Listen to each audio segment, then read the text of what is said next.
Hello there folks, I'm Dan Brown from a sort of interestinglife.com and today I'm joined by Sarah. Hi. And we're just off onto the outskirts of Oswestry, very close to the town, to somewhere that I've always called the abandoned barn, although as we get closer you'll see it's probably more of an abandoned house if anything. So Sarah, how did you find this trip? It was good. It was a nice evening stroll. Yeah, it certainly Very was. quiet. Yeah, nice and quiet apart from the wind. It was extremely windy up there, as you'll see from some grass that I was instructed that I had to take some video clips of just to show you. Anyway, so you'll see here we've got bricks in the trees and all that sort of stuff, so you know it's on the outskirts of Oswestry up towards where the abandoned Hall of Landvorder is, link in the video description to that. So then Sarah, as we're on the walk up to the actual place itself, what did you think about this random abandoned house? It was nice because it was in the middle of nowhere, but at the same time it was really just on the outskirts of town. Yeah. And you could literally see town from, when we got to it. And it's just nice to go on little walks to places like that. It's one of those things where it's incredible. Here's the windy grass, as mentioned earlier, that there's literally one field between this place and Oswestry.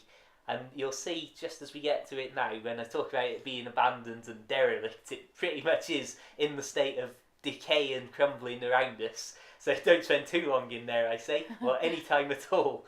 But there is literally, between this spot and the last houses of Oswestry, one single field. And yet this is a place where nobody really ever goes. And I don't know about you, Sarah, were you familiar with this? I didn't know it was there, no. And that's something that you find when I try and tell people wherever I am, if I'm at work or speaking to my family and that, try and explain about what it is and where it is. And as the camera pans down, you can literally see there is your field and the houses of Oswestry.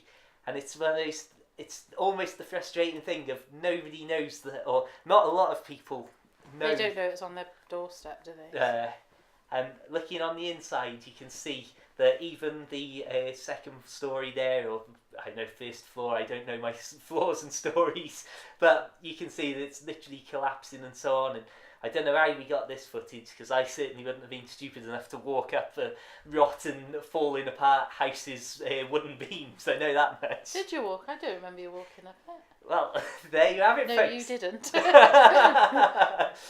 didn't.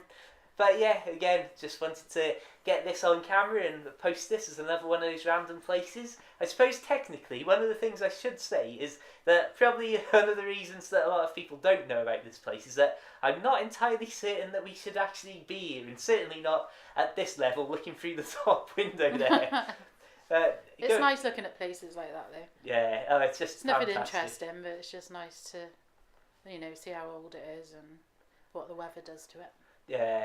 And again, just having this last view of Oswestry, you can see I'm struggling to hold the camera straight and steady as we do this little pan around. But ultimately, you're looking at the waterworks there to the right in the centre. And I suppose we'll wrap things up and say thanks for watching. Check out my other videos for loads more outdoor stuff and boating and goodness knows what else. Until the next time, keep it boat worthy and of course, farewell. See ya.